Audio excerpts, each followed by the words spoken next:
अचानक आदमी को अपने सीने में तेज दर्द महसूस हुआ। उसके शरीर को एक विशाल स्टील पाइप ने छेद दिया था। आदमी कांपते हुए अपने सीने की ओर देखने के लिए नीचे झुका। उसकी शर्ट पहले ही गिर चुकी थी। ऐसा लगता है कि इस बार वह सच में मुसीबत में है। जैसे ही चर्बी और मांस का एक टुकड़ा जमीन पर गिरा, आदमी ने सांस लेने की अपनी बुनियादी क्षमता पूरी तरह खो दी। वहीं दूसरी तरफ कुछ और लोग भी वैसे ही कमरे में फंसे हुए थे। वे यह भी नहीं जानते थे कि वे यहां क्यों आए हैं। जैसे ही एक लड़का अपने फोन को ढूंढ रहा था, एक बदबूदार चमड़े का जूता नीचे फेंका गया। फिर ऊपर के छेद से एक लड़का नीचे उतरा। लड़के का एक अच्छा नाम था, डियानू। उसने बिना कुछ कहे दीवार पर चढ़कर कमरे की छत तक पहुंचा। वहां उसने एक और रास्ते का दरवाजा खोला और ऊपर से एक आदमी को नीचे गिरा दिया। मांस के टुकड़े के आकार से देखते हुए यह वही आदमी था जिसे फिल्म की शुरुआत में सीने में छेदा गया था। यह देखकर सब लोग डर के मारे कांप गए। एक आदमी घबराकर रास्ते का स्विच घुमाने लगा, लेकिन डियानू ने उसे पकड़ लिया और फिर अपना बदबूदार जूता उठाया। उसने बड़ी आसानी से उसे दूसरे कमरे में फेंक दिया।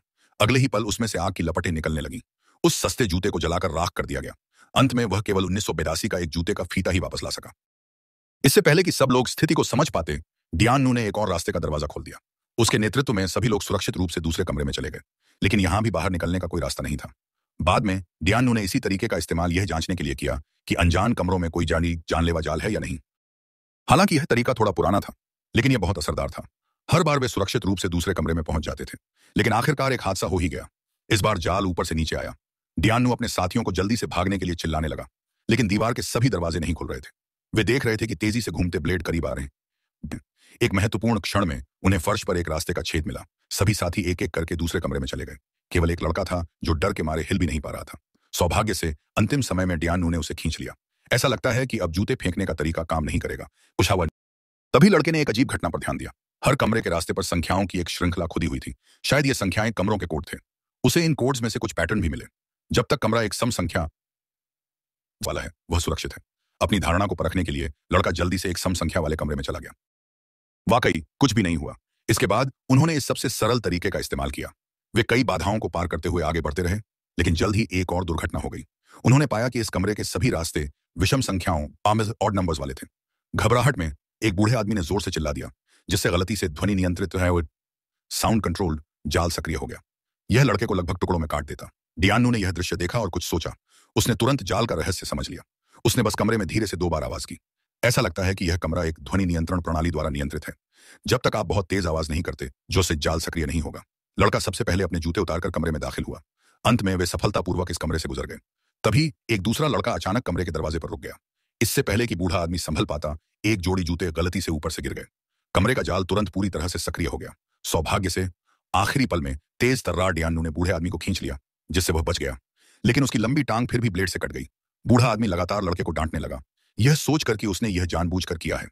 अंत में दूसरे साथियों के रोकने पर यह ड्रामा खत्म हुआ, लेकिन लड़के की आंखों से पता चल रहा था कि उसमें मारने का इरादा है।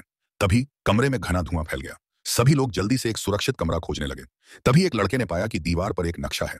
ऊपर के चित्र के विश्लेषण से उन्हें पता चला कि वे अब एक क्यूब के आकार के कमरे में फंसे हुए हैं। कमरे में कम से कम 8 से 900 कमरे थे। तभी एक लड़के ने एक कमरे का दरवाजा खोला। उसने अंदर जो दृश्य देखा, उससे वह डर के मारे चिल्लाने लगा। पता चला कि उन्होंने फिर से उस आदमी को देखा था जिसका सीना छेदा गया था। इसका मतलब था कि वे इतनी देर तक चले और फिर से शुरुआती कमरे में वापस आ गए। इस वजह से सभी लोग पूरी तरह से निराश हो गए। सौभाग्य से डियानू के लगातार समझाने पर साथियों ने फिर से लड़ने का जोश दिखाया। जैसे ही वे अगले कमरे में जाने वाले थे, कमरा अचानक हिंसक रूप से हिलने लगा। एक छोटा लड़का अपना संतुलन खो बैठा और नीचे गिर गया। इस कमरे में सबसे उन्नत लेजर गन थी। जैसे ही लेजर छोटे लड़के पर केंद्रित हो रही थी, एक आदमी अचानक नीचे कूदा और लड़के को धकेल दिया। इसके बाद एक और लेजर फिर से केंद्रित होने लगी। जीवन और मृत्यु के क्षण में वह लड़के के सामने अपने शरीर से ढाल बना रहा था। सौभाग्य से डियानू समय पर पहुंचा और दोनों को बचा लिया। फिर उसने बड़ी मुश्किल से उन्हें बाहर भेजा, लेकिन इससे डियानू ने खुद भागने का अच्छा मौका खो दिया। अंत में लेजर ने उसके सीने को छेद दिया और उसे एक शानदार मौत मिली। डियानू की मौत ने सभी को बहुत दुखी कर दिया। इस समय एक लड़का कमरे के नियमों को खोजने की कोशिश कर रहा था। अप्रत्याशित रूप से स्टाफ में इसका रहस्य खोज लिया। पता चला कि रास्ते पर लिखे नंबर कमरे के निर्देशांक कोऑर्डिनेट से थे। बाद में उन्होंने नए नियमों का इस्तेमाल किया। वे निकास के स्थान से दूर और दूर होते गए। शायद आयोजक उन्हें इतनी आसानी से जाने नहीं देना चाहते थे, इसलिए बाकी साथियों को जबरदस्ती 2 समूहों में बांट दिया गया। उन्हें सुरक्षित बाहर निकलने के लिए अपने अपने रास्ते खोजने थे। बूढ़ा आदमी भागने के लिए केवल जूते फेंकने के पुराने तरीके का ही इस्तेमाल कर सकता था। वह नहीं जानता था कि उसके लिए सबसे खतरनाक चीज जानलेवा जाल नहीं, आराम पर। लड़के ने बूढ़े आदमी को कमरे के दरवाजे पर दबा दिया। उसने बड़े दरवाजे से उसके सिर पर बेरहमी से वार किया। बूढ़े आदमी को सीधे मौत के घाट उतार दिया गया। दूसरी ओर एक दूसरा लड़का सफलतापूर्वक कमरे के किनारे पर पहुंच गया। वे 10,000 मीटर ऊंची इमारत पर थे। बचकर भागने के लिए नीचे कूदना असंभव था। उन्होंने देखा कि कमरे के किनारे पर एक चलता हुआ कमरा था। शायद वही कमरे से बाहर निकलने का रास्ता था। लड़के ने निर्देशांक के माध्यम से गणना करके पता लगाया कि इस कमरे का कोड 999 है। कोई हुआ को अचानक याद आया कि वह पहले उस कमरे से गुजरी थी, इसलिए सबने फिर से बाहर निकलने का रास्ता खोजना शुरू कर दिया। रास्ते में वे उस पागल लड़के से मिले। उसने दावा किया कि बूढ़ा आदमी एक जाल से मारा गया था। पास के छोटे लड़के ने अचानक कुछ अजीब महसूस किया। उसे पता चला कि वही बूढ़े आदमी का हत्यारा था। असल में लड़के ने शुरू से ही बाहर जाने की योजना नहीं बनाई थी। वह हमेशा सबको मारने का मौका ढूंढ रहा था। इसके बाद लड़के को बेरहमी से अपने पैरों के नीचे कुचल दिया। जीवन और मृत्यु के इस महत्वपूर्ण क्षण में कमरे की रोशनी अचानक लाल हो गई। लड़के ने अपनी पूरी ताकत से दूसरे लड़के का हाथ पकड़ा। कमरे का जाल भी पूरी तरह से सक्रिय हो गया। एक तेज चाकू अचानक लड़के की पीठ में घुस गया। लड़के की मौत के बाद भी जाल अपना लक्ष्य ढूंढता रहा। लड़के ने जल्दी से छोटे लड़के को उठाकर एक सुरक्षित कमरे में पहुंचाया। तभी रास्ते का बड़ा दरवाजा भी बंद हो गया। अंत में अश्क के लड़के को जाल ने मधुमक्खी के छत्ते की तरह छेद दिया। अगले ही पल छोटे लड़के का कमरा तेजी से ऊपर उठा। उसने और कोई हुआ ने सफलतापूर्वक 999 नंबर का रास्ता ढूंढ लिया। उन्होंने पाया कि यह रास्ता बाहर की ओर जाता है। कोई हुआ की खामोश निगाहों के नीचे छोटे लड़के की परछाई धीरे धीरे रास्ते में गायब हो गई और कोई हुआ वापस कमरे में लौट आई। उसकी चमकती आंखों से पता चल रहा था कि कोई हुआ वास्तव में एक बुद्धिमान रोबोट है।